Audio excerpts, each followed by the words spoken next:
Hello students, welcome to EPG Pathshala. I am Professor Ipshita Bansal from BPS Women's University, Sonipat, Haryana. Today we will be discussing about the module Buddhist Approaches to Human Quality Development of the paper Indian Perspectives on Human Quality Development. By the end of this module, the students will be able to understand how Buddhist philosophy helps in human quality development through the understanding of Four Noble Truths, Eightfold Path, meditation practices and Four Brahmaviharas.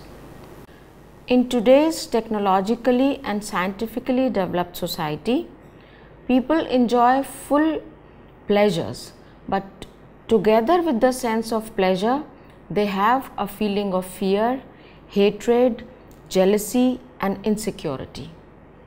People, both mentally and physically, are not satisfied with what they own. Also, we hear about various types of crimes committed by people against fellow humans. The humanity in humans is declining. The negative feelings and mental states are directly linked to a person's mind. Buddhist Dharma provides a therapy for liberating the mind from mental corruption and dilemma and provide guidance for human quality development. Human quality development encompasses mental, emotional, physical and spiritual development. For this, a person has to become aware of oneself.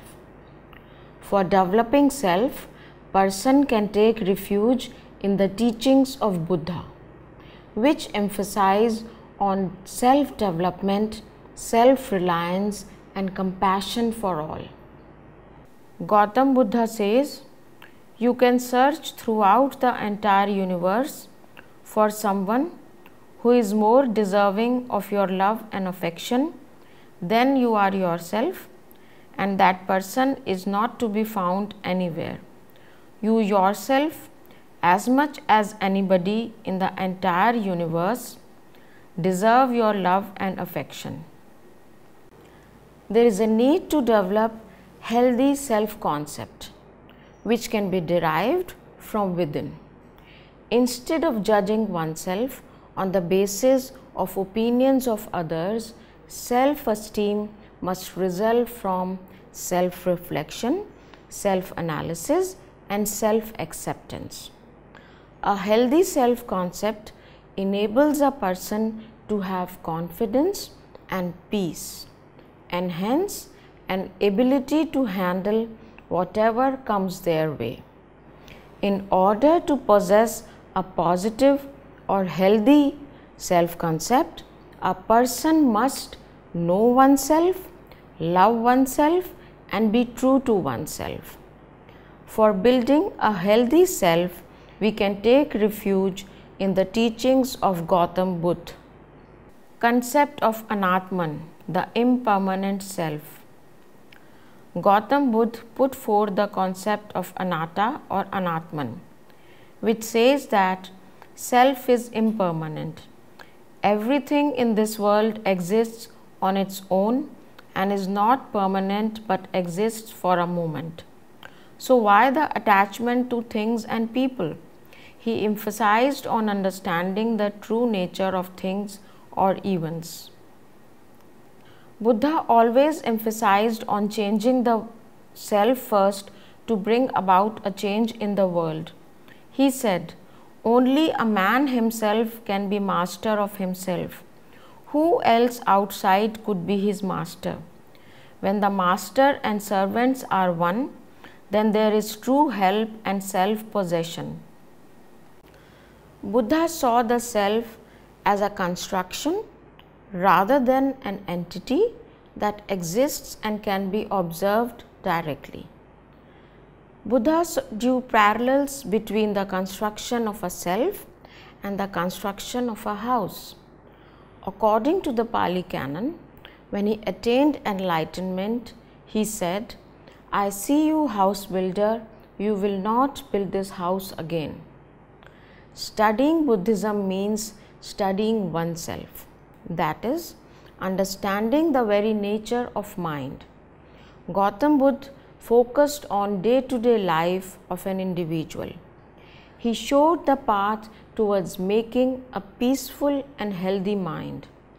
When Buddha talks about the sufferings of life, he is not only talking about the superficial physical sufferings of life, but also the suffering of mind that arise due to the dissatisfied nature of human mind. No matter how much a person might get, but he will continue to be dissatisfied. This unceasing desire for more and more is the root cause of suffering. Gautam Buddha propounded 4 noble truths. There is suffering. Suffering is due to attachment. Suffering can be overcome. Suffering can be overcome by following the Eightfold Path. It refers to the path which person, if follows, becomes free from all the sufferings, leading to a state of nirvana. The 4 noble truths. As we can see in the picture, the first 2 truths describe our current situation, that is, the truth of suffering and the cause of suffering. And the last 2 truths describe our potential for growth, that is, the cessation of suffering and the path to the cessation of suffering. Buddhist psychology describes 6 basic emotions that frustrate the human mind and lead to mental and physical suffering. These are ignorance, attachment, anger, pride, deluded doubt, and distorted views. The development of craving is covered in one of the central suttas of Pali Canon, the Mahananda Sutta, sometimes translated as the Discourse on Cause and Effect. Craving is part of a causal chain with 12 links, which are ignorance, unconscious impulses, consciousness, mind and body, sixth sense bases, contact, feeling, craving, clinging, conception, birth, aging and death. Ignorance. Ignorance is represented by an image of a blind woman who blunders forward, unable to see where she is going. It is a lack of insight into the reality of things. It means not knowing completely the truth of life, that is, 4 noble truths. Gautam Buddha says the darkest night is ignorance. Unconscious impulses. This condition or state is represented by a potter. Just as potter forms clay into something new, an action begins a sequence that leads to new consequences. Once put into motion, the potter wheels continues to spin without much effort. Likewise, an action creates a predisposition in the mind. The potter makes beautiful pottery, that is skillful karma, and he is sometimes careless and his pots crack and break up from various flaws, that is unskillful karma. This means that a person's ignorance about true nature of life force him to do certain tasks. Some of the tasks he does keep in mind the kaushal karma, that is good deeds, but in some other cases he indulges in wrongdoings, that is a kaushal karma, thereby leading him towards wrong direction. Consciousness. Depending on the existence of these impulsive, produced in past lives, there arises the consciousness called relinking, which becomes the basis of this present life, represented by a monkey going from window to window. This metaphor indicates that an individual is trapped in the wheel of life, taking birth again and again and facing pleasant and unpleasant experiences based on past lives' actions.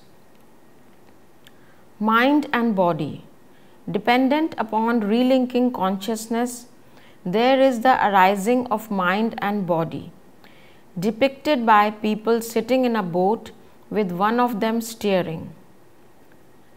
The boat symbolizes form and its occupants, the mental aggregates.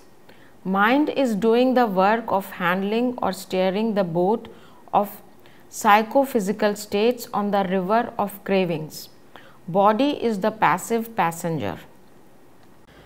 So, the major part of human body is the mind. Individual should learn to control mind. If human mind is uncontrollable, it will lead to craving of things and dissatisfied mind.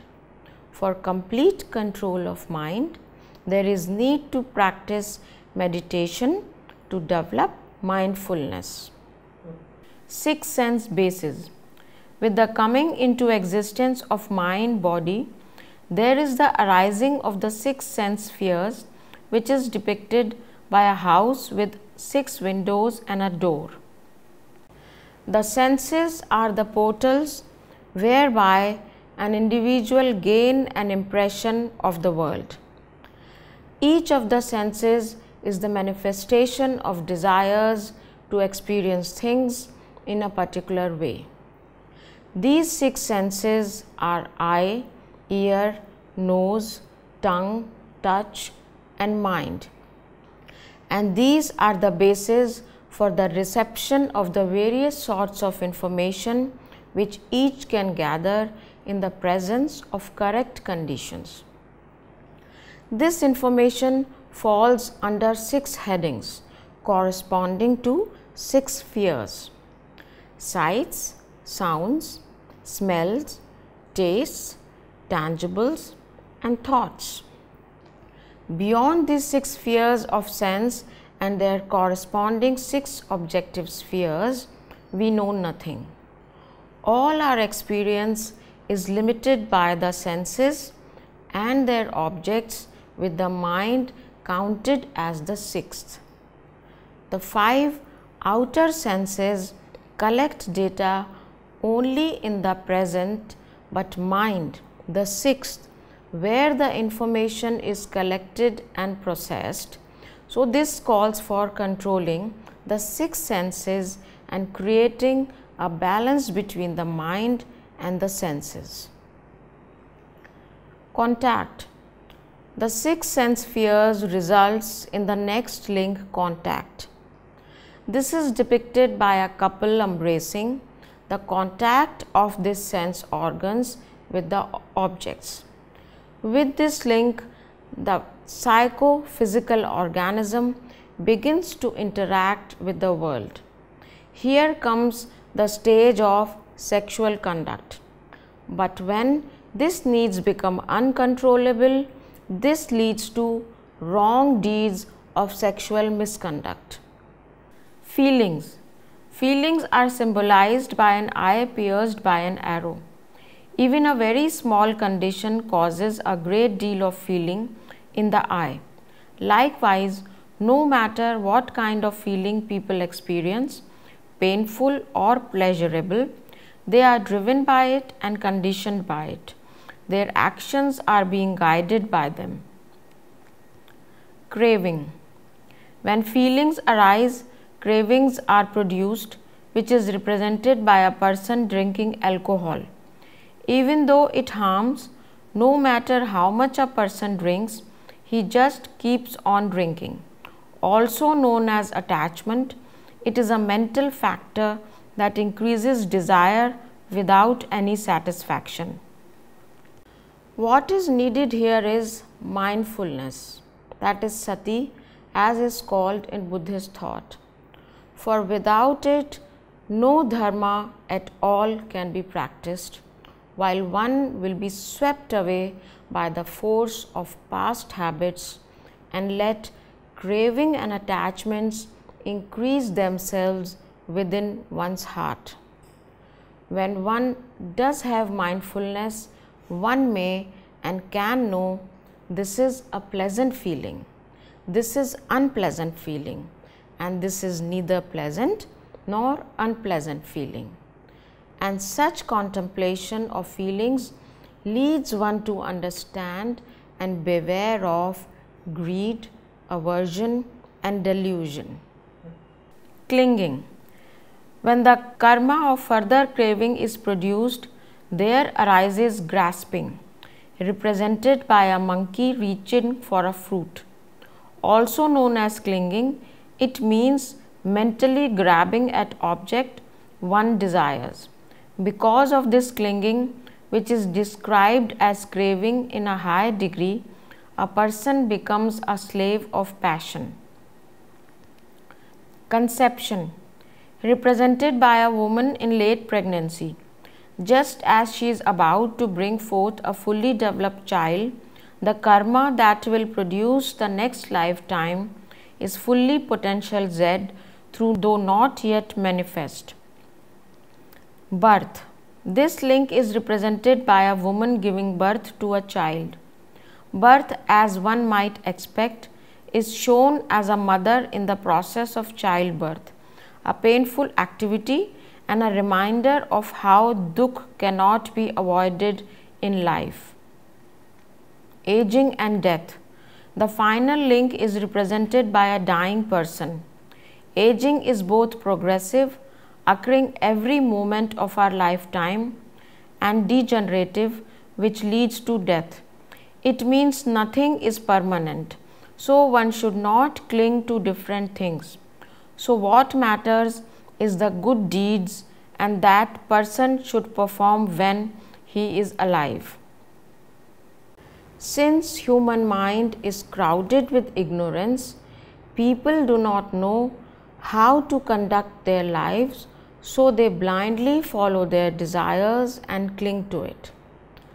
The blind craving is called tanha. Tanha can be explained with the example of food. Food should be consumed for nourishment purpose, for strength.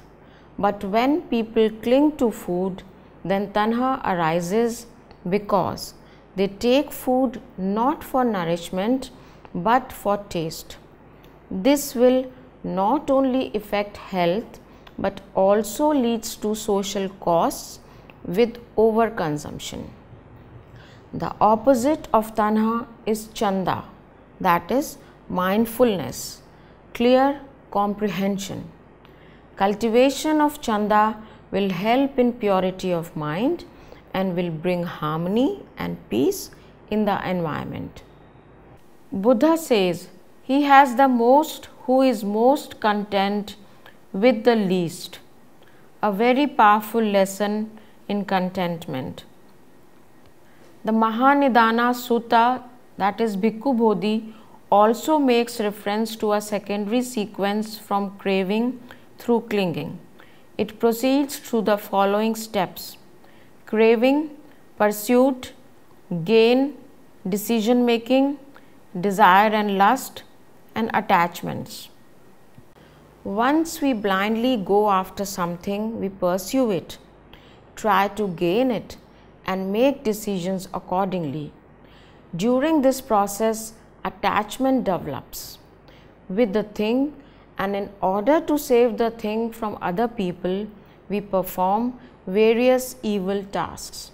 This is what ignorance of mind is. Therefore, in order to overcome these delusions, there is a need to investigate one's mind. In today's generation, the basic emotion that governs the mind is one's ego. This ego arises due to attachment, and attachment arises due to clinging to the possessions. This unending cycle goes on leading to unhealthy mind. So, in order to overcome ego, there is a necessity to overcome attachment and thereby letting the light of wisdom grow and purify the mind. So, Buddha stated, nothing whatsoever should be clung to, or do not bury yourself into anything. Dr. B.R. Ambedkar said that the Buddha's method was to change the mind of man, to alter his disposition, so that whatever man does, he does it voluntarily without the use of the force or compulsion. His main means to alter the disposition of man was his dharma. The Buddha's way was not to force people to do what they did not like to do, although it was good for them. His way was to alter the disposition of men so that they would voluntarily do what they would not otherwise do. Buddha quoted in Dhammapada, by oneself evil is done, by oneself one suffers, by oneself evil is left undone, by oneself one is purified. Purity and impurity belong to oneself. No one can purify another. For spiritual well-being and peace of mind and inner harmony, the individual has to take steps himself. Gautam Buddha prescribed the Eightfold Path or 8 codes of discipline, Vipassana meditation and the practice of 4 Brahma Viharas to be free from all the sufferings and purify the mind. In each sphere of life, we should follow a code of discipline. For spiritual well-being and peace of mind, Gautam Buddha prescribed the Eightfold Path, which is divided into 3 sections. Panna, that is wisdom. It includes right view or right understanding and right resolve or thought. Sila, morality. It includes right speech, right action and right livelihood. Samadhi, that is mental discipline. It includes right effort, right mindfulness and right concentration. In the picture, we see the depiction of Noble Eightfold Path. The 8 divisions can be grouped into 3 groups as follows. Under Panna or wisdom comes right understanding and right thought. Under Samadhi or concentration comes right effort, right mindfulness and right concentration. And under Sila, that is morality, comes right speech, right action and right livelihood. So, we see as the placement of the picture that one has to start from Sila through Samadhi to Panna. So, one has to start from morality, concentration, then attaining wisdom. Right understanding belongs to the wisdom division of the path. It has 2 aspects to it. First aspect is that we should understand that there is suffering all around us in the world as well as in our lives, and this suffering is due to attachment, craving and clinging, resulting in negative emotions in us. Second aspect is that we should introspect about what is important to us, what is our priority, what we value most. This will help us view our life, our relationships and the world in the right perspective and engage in activities which bring peace to us and around us. We will try to become more compassionate, more loving, more merciful, less fearing, less prejudiced and less angry. Right resolve. Right resolve belongs to the wisdom division of the path. It can also be called as right thought, right intention, or right aspiration. It is the strong determination to give up causes of suffering, that is freedom from craving, freedom from ill will, and freedom from cruelty. Right intention is resolving to give up or renounce clinging to our desires which give us and people associated with us unhappiness, replacing ill will with loving kindness, and replacing cruelty with compassion. Right speech. Right speech belongs to the morality division of the path. Right speech is abstaining from lying, from divisive speech, from abusive speech, and from idle chatter.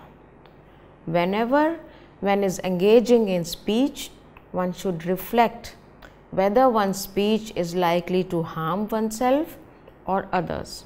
Is it likely to result in painful consequences for oneself or others? If yes, then one should refrain from engaging in such speech. Further, one should never speak unfactual, untrue, or disagreeable words.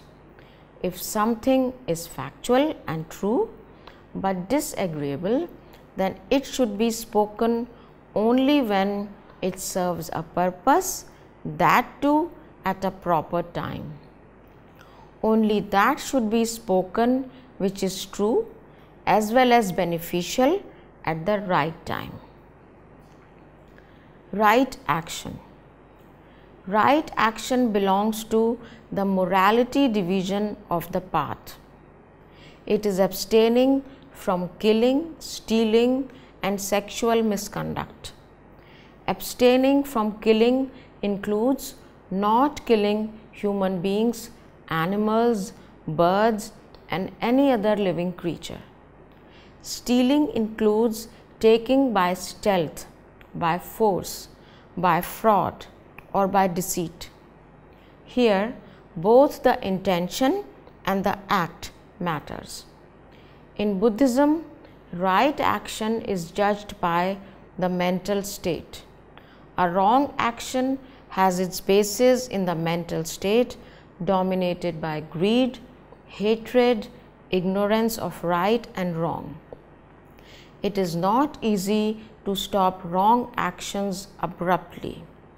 One has to move towards it gradually with practice and introspection. Right livelihood. Right livelihood belongs to the morality division of the path. One can earn money through stealing, hurting another man, but a good man should earn his livelihood through clean means. He should not indulge in unfair practices, as the money earned through unfair means may give pleasures for the moment, but in the long run they yield pains. According to Buddha, a person should not engage in 5 types of businesses: business in weapons, business in human beings, business in meat, antioxidants, and poison. Right livelihood is explained from the perspective of expenditure and style of living. A person, knowing his income and expenses, should lead a balanced life so that income is in excess of his expenses and not vice versa. Right effort. This is also called right diligence. Right livelihood belongs to the mental division of the path. A person is engaged in right effort when a person strives to acquire good qualities of kindness, wisdom, generosity, etc., and healthy habits, and give up bad qualities like greed, anger, ignorance, and unhealthy habits. The 5 hindrances of sensual desire, ill will, drowsiness, restlessness, and doubt or skepticism interfere with right effort. Mindfulness of body, sensations, feelings and thoughts will be helpful in overcoming the hindrances. Also, right effort does not mean practicing hard. The effort should not become a burden. Effort should be accompanied with joy and interest. Practice should nourish, not drain a person. Right mindfulness.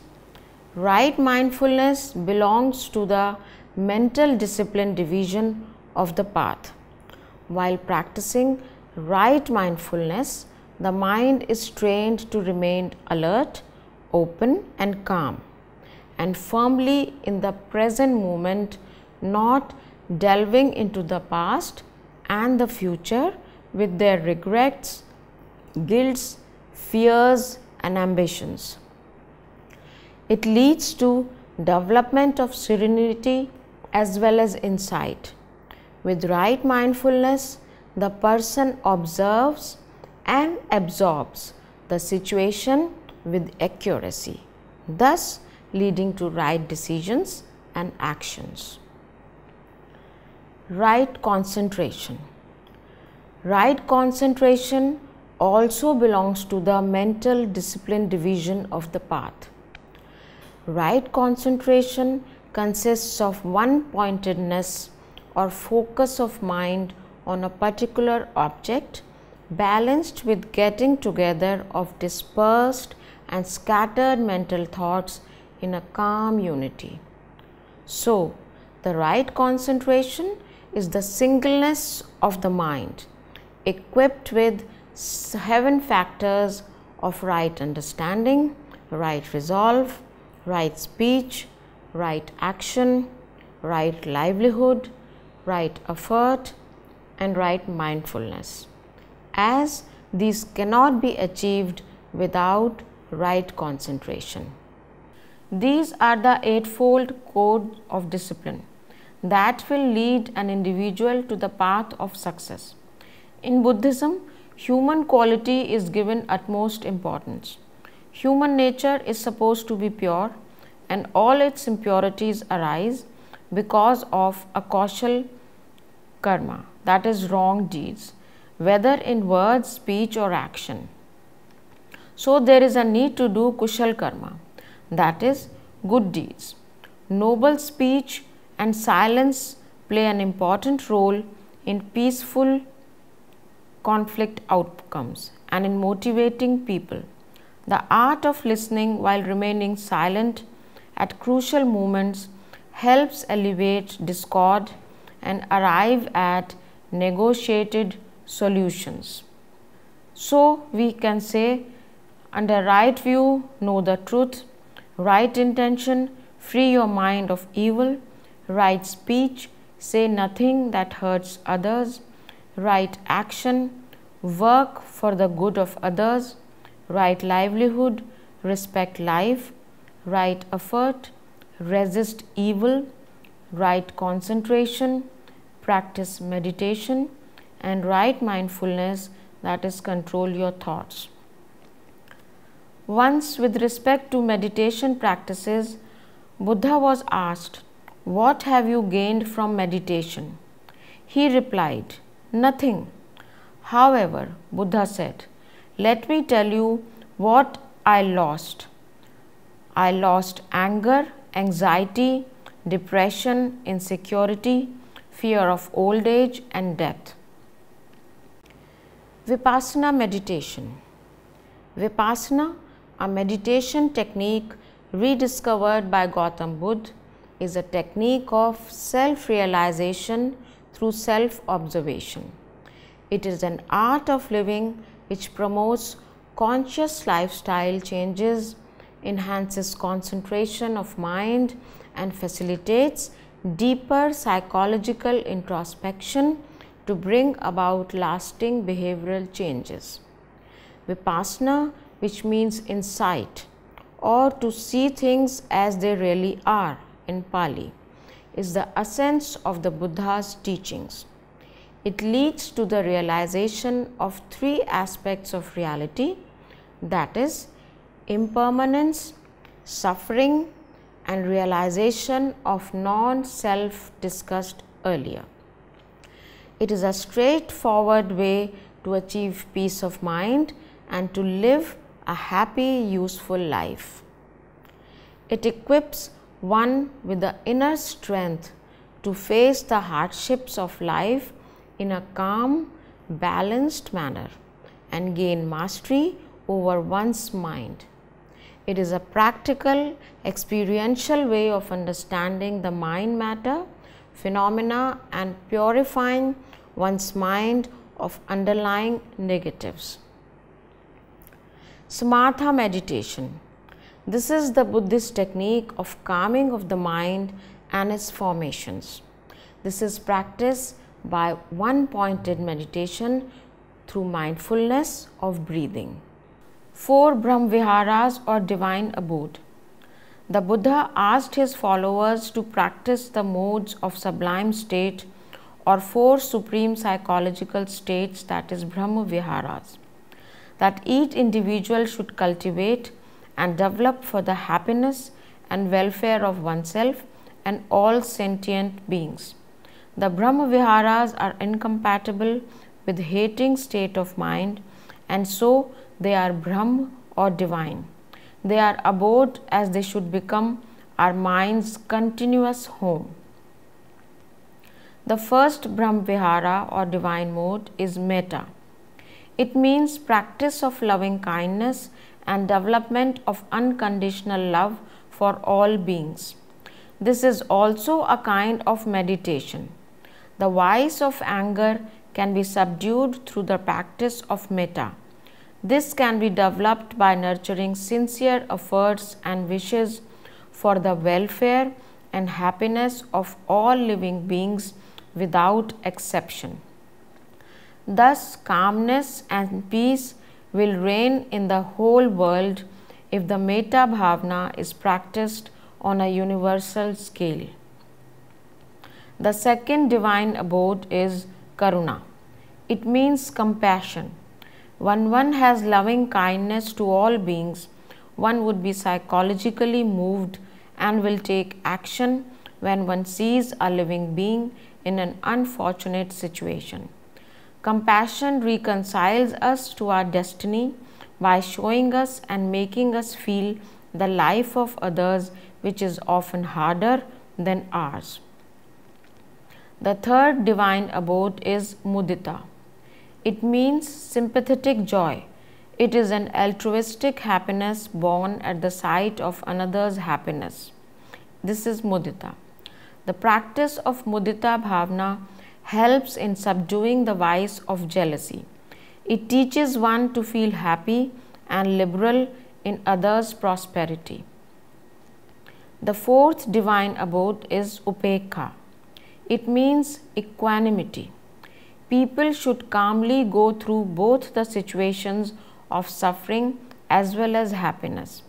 To reach the complete state of equanimity, one has to forego all possessive thoughts of mind, gradually moving to the state of non-attachment or letting go. So, here in this picture, we have a summary of all the 4 Brahma-viharas or divine abodes. Metta, which is often translated as loving kindness, put simply, it is wishing well for others. Karuna, usually translated as compassion, it is the quivering of the heart in response to suffering. Mudita, translated as appreciative joy, it is opening the heart in response to happiness. And upekha, translated as equanimity, the factor that keeps us stable when opening the heart. Achieving the state of nirvana, thus believing in the impermanent nature of things, understanding the 4 noble truths, following the 8-fold path and engaging in meditation, one is able to enter into the divine abode of metta, karuna, mudita and upekha. Finally, an individual is able to reach a state of nirvana. Nirvana is not necessarily a state which achieves somebody after death, but it is a state when a person has given up anger, jealousy, hatred, craving, attachment and clinging, and becomes calm, contented, compassionate, dutiful and happy. It is a state which a living person can also achieve. So students, let's now summarize what we have studied in this module. Buddhism has immense knowledge to offer to people to reach the state of calm and happiness through understanding the impermanent nature of things and situations, leading a disciplined life, letting go of mental orientation of attachments and clinging, and being compassionate towards fellow beings and all the creatures of the world. Thus, applying 8 code of discipline, Vipassana meditation and 4 Brahmaviharas in day-to-day life of individuals and in organizational context as a whole will lead to human quality development. Thank you.